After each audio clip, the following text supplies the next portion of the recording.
사랑하는 성도 여러분, 이동훈 목사의 성경의 세계 시간이 돌아왔습니다.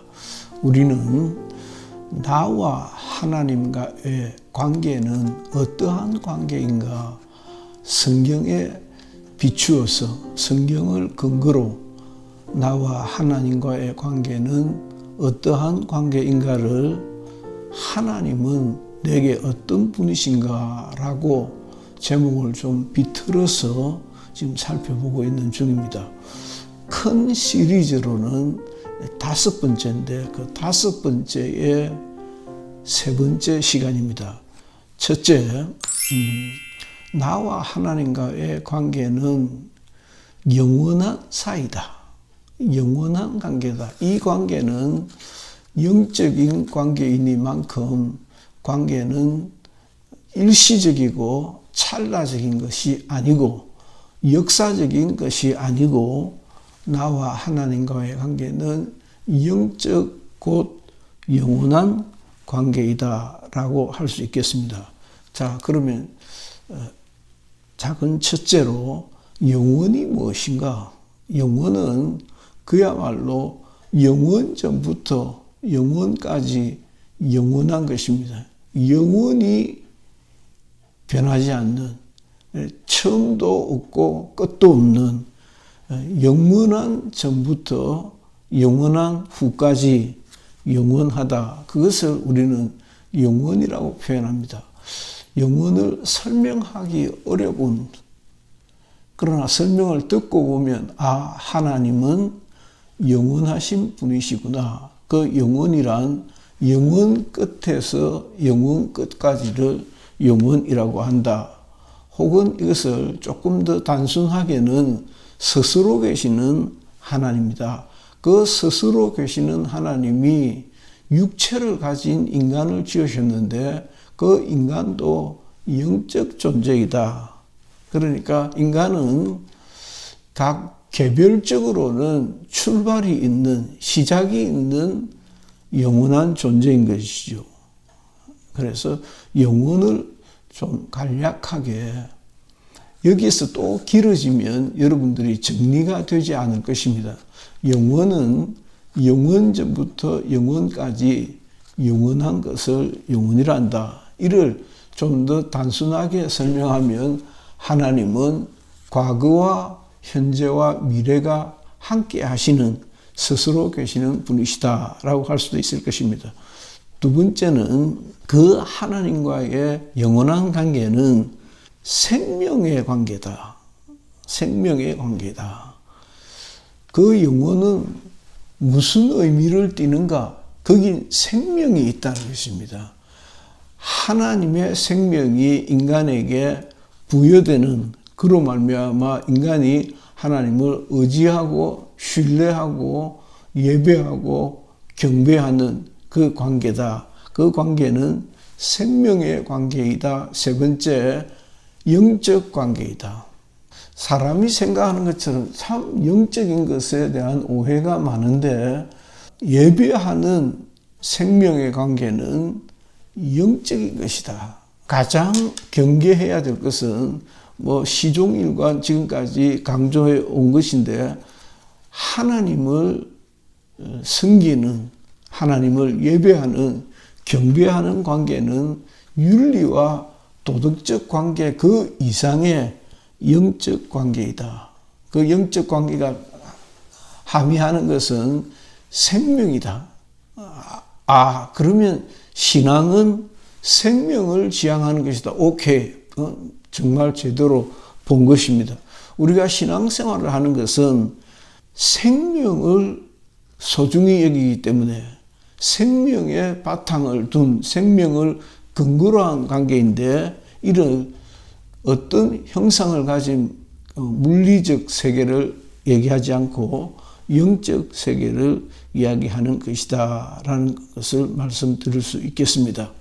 네 번째는 그 관계를 구성하는 것은 무엇인가 라는 것입니다.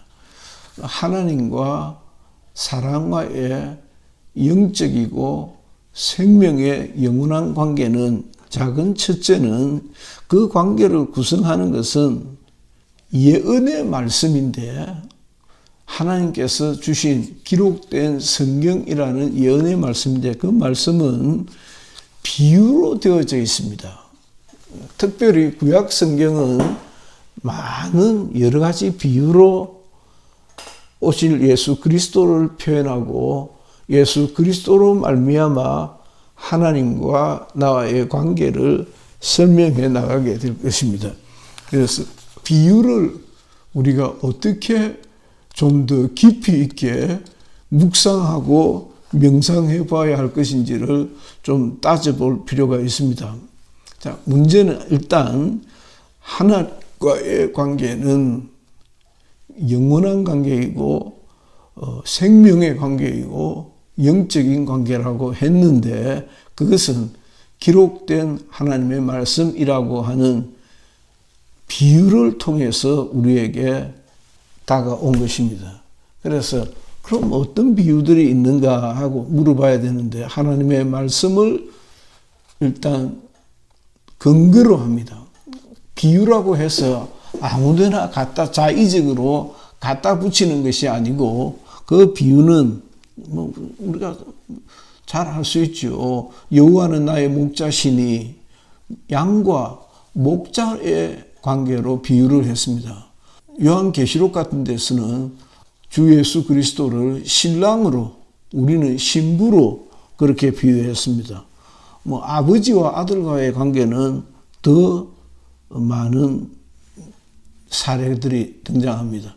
이와 같이 우리가 최대한 집중적으로 나와 하나님과의 관계는 성경에 어떻게 비유로 나타나고 있는가라고 하는 연속 강의라 할 수 있겠습니다. 그래서 그 강의가 가지고 있는 아클 하나하나마다 조금 뭔가 특징이 있지 않겠는가.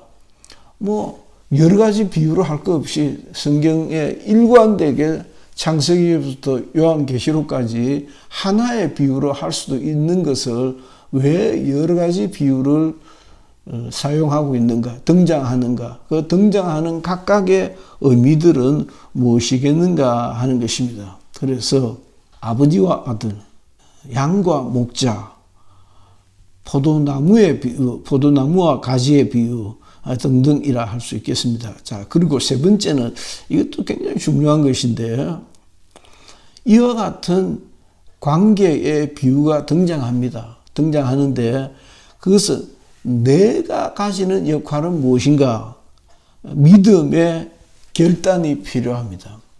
나는 그냥 질질 끌려가는 것이나 혹은 엑스트라로 등장하는 것이나 하나님의 부속물이 아니고 나의 의지적 결단과 수용을 꼭 동반하고 있다는 것입니다. 포도나무에서 가지가 나를 떠나서는 아무것도 할 수 없다. 가지가 떠나버리면 안 되는 거죠. 가지는 한사코 붙어 있어야 되는 거죠. 양과 목자도 마찬가지입니다. 양들이 그럼 이놈하고 끌고 와야 되지 않습니까? 그래서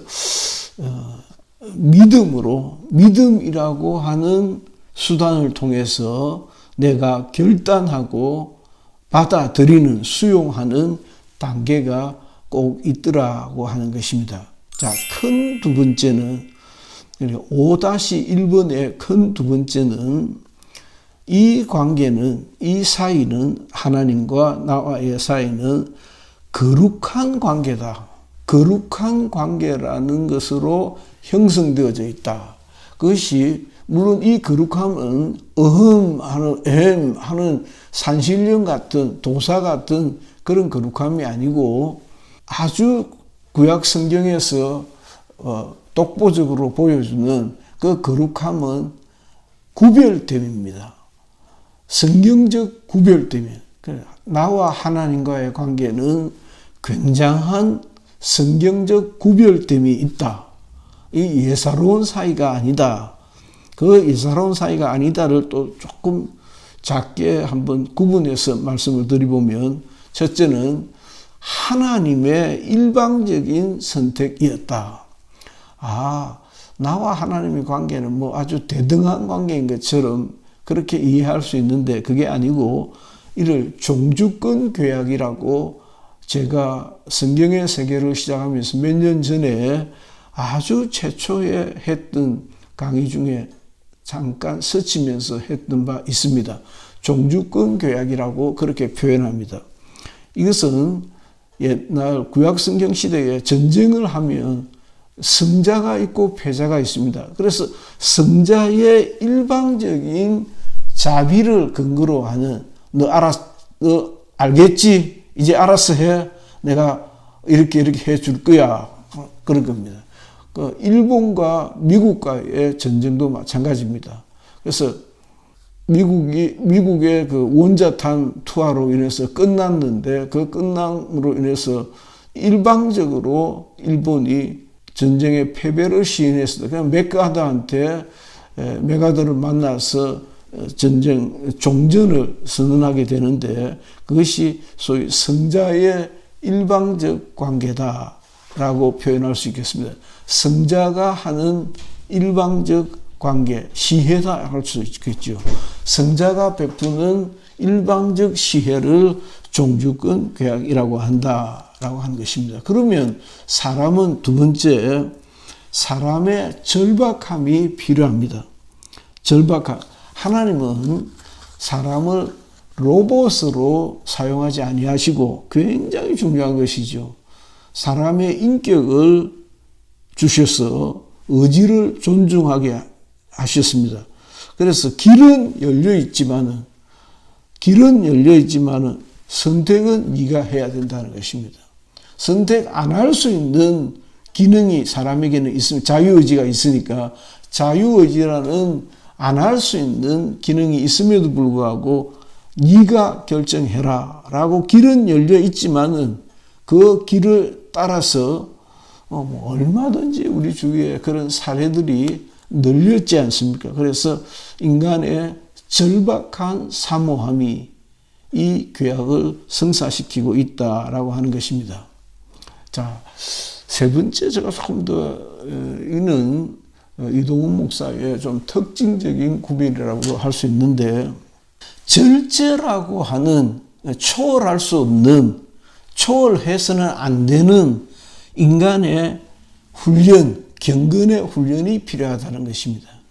하나님과의 관계를 이끌어가기 위해서는 상당한 절제를 필요로 한다. 그 절제의 기본적인 성격은 사모하는 마음이 깔려있는 경건의 훈련이다라는 것입니다.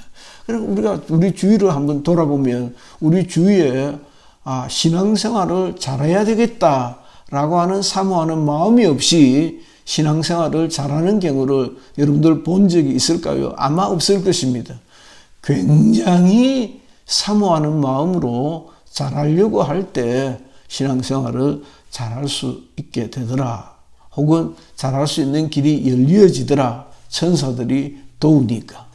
내가 잘하고자 하는 마음을 가질 때 나를 돕는 수호 천사들이 움직이기 시작하고 나는 기도하고 저들은 일하기 시작한다라고 할 것입니다. 자, 큰 세 번째는 제가 이스페셜이라고 이렇게 붙이고 싶은데 특별히 부과할 수 있는 것은 이 하나님과의 관계는 나와 하나님과의 관계는 하나님 예배 구약 성경 시대에는 제사라고 했습니다.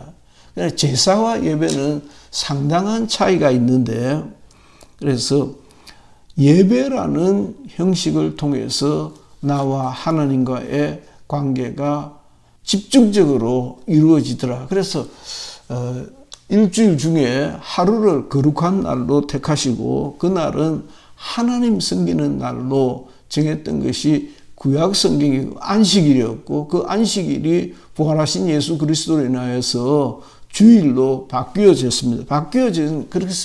그래서 전자와 후자가 동질성은 있지만은 동질성이 있음에도 불구하고 구약은 구약이고 신약은 신약이고 제사는 제사고 예배는 예배고 하는 그런 율법적 제한이 있었던 때가 있었지만은 율법에서 완전히 자유하는 그런 세계가 열려졌다라고 하는 것입니다. 그로 인해서 조금 아쉬운 점이 있다 내지는 염려스러운 점이 있다 하는 것은 종교로 세상에 있는 많은 여타의 종교들 가운데 하나로 오해를 하게 되는 사례가 발견되기도 했습니다.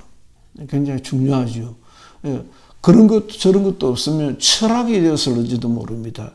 이념이 되었을지, 그러니까 공산주의 같은 이념이 되었을, 이데올로기가 되었을 수도 있는데 이데올로기로 보지 않고 특별히 제사와 예배라는 양식이 등장하는데 그로 인해서 종교, 기독교 종교구나, 기독교 문화구나 라고 오해도 있었습니다. 여하튼 특별히 나와 하나님과의 관계는 하나님 경배 혹은 갈로 열고 예배를 통해서 이어져 가더라라고 하는 것입니다. 자, 그럼 두 번째는 그것은 거룩함의 인자가 있다. 나와 하나님과의 관계는 그냥 세상 시궁창 같지 않고, 제가 이 사례도 전에 얘기 한번 드렸지만은 이 거룩함은 구별됨인데 구별됨 속에는 분명히 돈과 세상을 사랑하는 세속적인 것으로부터 구별되는 그 구별됨이 분명히 있더라는 것입니다. 그러니까 예수 믿는 사람이 사창가 포주가 되었다. 그 상상이 안 되는 거죠. 물론 거꾸로 사창가 포주도 예수 믿고 변화된 삶은 가능하지만은 예수 믿고 나서 사창가 돈 많이 벌어서 11조 많이 했다더라. 그건 아닌 거죠. 그런 의미의 구별됨이 있다. 그 구별됨이 필요하다. 거룩한 성도의 삶이 있어야 한다. 그것이 나와 하나님과의 관계를 원활하게 이끄는 아주 중요한 팩트다라고 하는 것입니다. 자, 작은 세 번째로 마칠까 하는데 아주 예민한 문제입니다. 나와 하나님과의 관계는 예배당이라고 하는 장소, 목사님들의 예복이라고 하는 그 의식, 복장, 성도들은 뭐 아주 단정하게 입어야 된다라고 하는 것들도 마치 나와 하나님과의 관계를 이끌어가는 굉장히 중요한 수단으로 오해를 한다고 생각합니다. 얼마든지 편안한 복장, 농사꾼의 복장이라도 오케이, 웰컴, 환영할 수 있는데, 그래서 성경은 뭐 야고보서에도 있지 않습니까? 부자가 들어오면 좋아하고 가난한 사람이 들어오면 너 왜 여기 왔느냐 하고 저 한 대에 머물도록 한다. 그건 아니다라는 것이죠.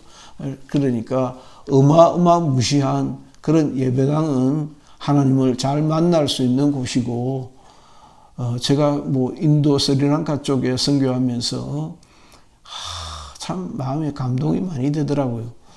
기독교회적 고딕 양식의 기독교회적 사고방식으로 보면 그건 교회가 아니죠. 완전히 헛간인데 거기 예배를 보기 위해서 기다리고 있더라고. 너무 참 좋았어요. 저는 참 좋았는데, 그렇지 외적인 양식은 대단히 부차적인 것이다. 부차적인, 종속적인 것이다. 얼마든지 거기로부터 자유할 수 있겠다. 이는 신약교회가 마가요한의 다락방에서 시작한 것과 같고, 어느 지역 할 것 없이 개인의 가정에서, 들판에서, 바닷가에서, 강가에서 시작했던 것과 아주 유사한 사례다라고 할 수 있을 것 같습니다. 오늘은 나와 하나님과의 관계는 어떠한가 세 번째 시간이었습니다. 이동훈 목사의 성경의 세계 시간이었습니다. 애청해 주셔서 감사합니다.